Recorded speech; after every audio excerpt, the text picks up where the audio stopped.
एक ठंडी सुबह आर्यन स्कूल के लिए तैयार होता है। उसकी आंखें माया की उज्जवल मुस्कान पर टिकी होती हैं, क्योंकि वह दोस्तों के साथ बातें कर रही होती है। माया को देखकर आर्यन का दिल खुशी से भर गया। आर्यन अपनी किताब में तल्लीन बैठा है, अपने आसपास की दुनिया से बेखबर। माया ध्यान से शिक्षिका को सुनती है। अध्यापक पूछते हैं, प्रमेय का क्या महत्व है? माया जवाब देती है, यह प्रमेय इस अवधारणा की मूलभूत समझ प्रदान करता है। आर्यन और माया स्कूल से घर की ओर पैदल चल रहे हैं। वे गर्म फीकी होती रोशनी में नहाए हुए हैं। माया एक सूरजमुखी की ओर इशारा करते हुए कहती है, देखो आर्यन, यह फूल कितना सुंदर है। इसे सूरजमुखी कहते हैं और यह हमेशा सूरज की ओर देखता है। आर्यन आश्चर्य से सूरजमुखी को देखता है, जवाब देता है, वाह, यह अद्भुत है माया, मुझे यह नहीं पता था। उनकी हंसी शांत शाम में धीरे से गूंजती है, हवा को खुशी से भर देती है। आर्यन अकेला बैठा है, एक किताब के पन्नों में खोया हुआ है, फिर भी माया की यादों से प्रेतवाधित है। आर्यन पर अपूर्णता की गहरी भावना छा जाती है। उसकी अनुपस्थिति उसके जीवन में गूंजती है। मुझे माया को देखना होगा। आर्यन के भीतर एक दृढ़ संकल्प कठोर हो जाता है। आर्यन माया को स्कूल के आंगन में अपनी सहेलियों के साथ हंसते हुए देखता है। हिचकिचाहट की एक खाई उसे पीछे खींचती है। माया अपने दोस्तों के साथ हंस रही है, आर्यन की नजरों से बेखबर। आर्यन पूरी रात माया के होमवर्क में डूबा रहता है, अथक रूप से उसकी खुशी लाने की कोशिश करता है। आर्यन माया के घर की ओर बाता है। उसके चेहरे पर एक शांत चिंता अंकित है। उसके कदम मापे हुए और विचारशील हैं। वह खिड़की से झांकता है, अंदर माया की एक झलक पाने की कोशिश करता है। उसका दिल आशा और चिंता दोनों से भरा हुआ है।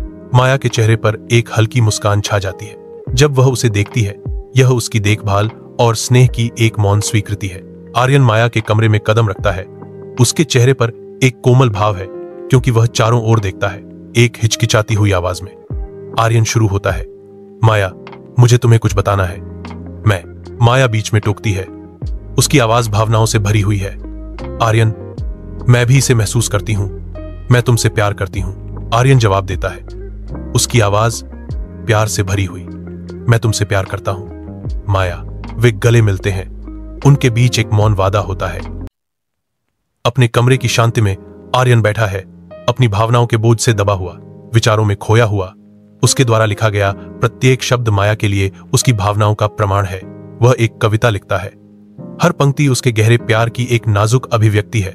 आर्यन शांत स्कूल के गलियारे में अकेला खड़ा है। उसकी प्रत्याशा स्पष्ट है। खाली गलियारा उसके इंतजार के बोझ को और बढ़ा देता है। माया प्रकट होती है। उसकी मुस्कान आर्यन के एकांत को तोड़ती है और जगह को रोशनी से भर देती है। स्कूल के प्रांगण में आर्यन और माया बैठे हैं।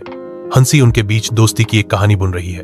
उनकी आवाजें मधुर बातचीत में घुल मिल जाती हैं, जो आशावाद की एक किरण जगाती हैं।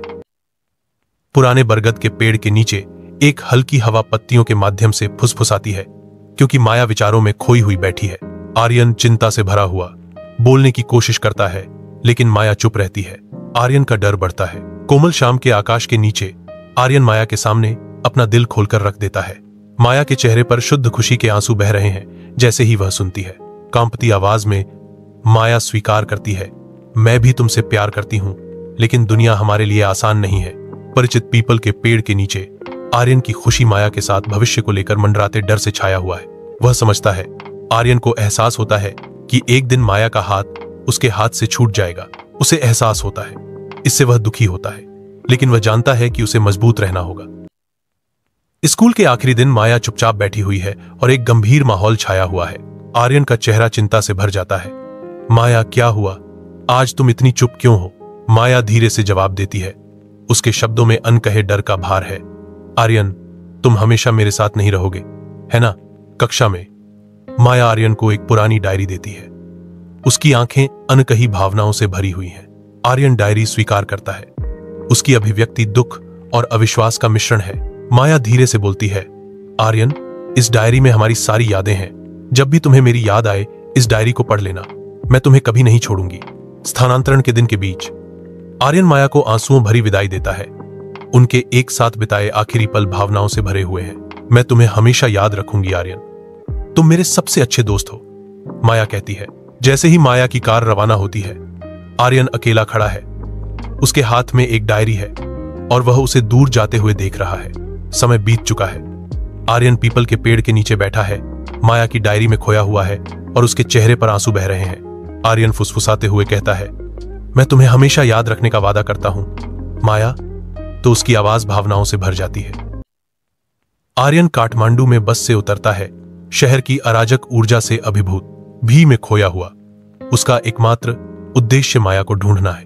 वह माया से मिलने के लिए दृढ़ संकल्पित होकर छात्रावास की ओर चलता है। अपने कमरे में आर्यन बारिश की हल्की बूंदों के बीच बैठा है, माया की डायरी के नाजुक लेखन में खोया हुआ। शब्दों के बीच बिखरे हुए सूखे फूल माया की यादें ताजा करते हैं। प्रत्येक पंखुड़ी अतीत से एक फुसफुसाहट है। आर्यन भावनाओं के सैलाब में डूब जाता है। उसकी आंखें आंसुओं से चमक रही हैं, क्योंकि माया के शब्द उसके भीतर गहराई से गूंजते हैं। आर्यन फेसबुक पर माया को खोजता है। उसका चेहरा निराशा में बदल जाता है, क्योंकि उसे कई प्रोफाइल मिलती हैं, लेकिन कोई भी ऐसी नहीं जिसे वह पहचानता हो। उसके चेहरे पर बढ़ती निराशा और हताशा झलकती है। आर्यन अपने दोस्तों के बीच बैठा है। उनकी हंसी उसकी दूर की निगाह के बिल्कुल विपरीत है। कॉलेज में दोस्त भी बनाए, कई लोगों ने बात करने की कोशिश की। आर्यन काठमांडू की भीड़ भाड़ वाली सड़कों पर घूमता है। उसकी आंखें निराशाजनक आशा के साथ खोज रही हैं। शहर में कई चेहरे थे, लेकिन माया जैसा कोई नहीं था। आर्यन माया की डायरी को फिर से पढ़ता है। हर शब्द उसकी उपस्थिति की एक भूतिया छाया है। मैं माया को कभी नहीं भूलूंगा।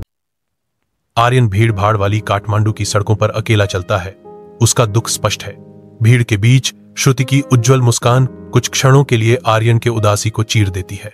श्रुति की मुस्कान माया की याद को दोहराती है, जो खोए हुए प्यार की एक दुखद याद दिलाती है।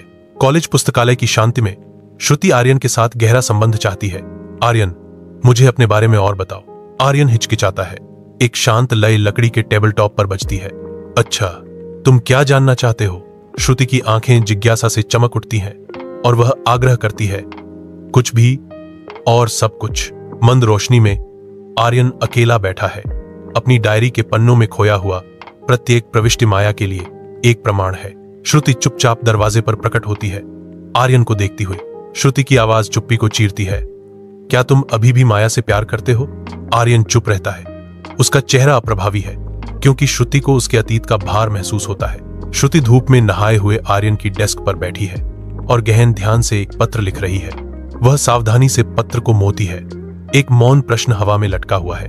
वह आर्यन की डेस्क पर पत्र छोड़ जाती है। आर्यन श्रुति के पत्र में गहराई से डूबा हुआ है, उसके गहन अनुरोध पर विचार कर रहा है। वह अपनी डायरी उठाता है, एक मौन निर्णय लेते हुए। जैसे ही वह इसे बंद करता है, अपने अतीत को पीछे छोड़ने के लिए तैयार। आर्यन साहित्यिक कार्यक्रम में अकेला पहुंचता है।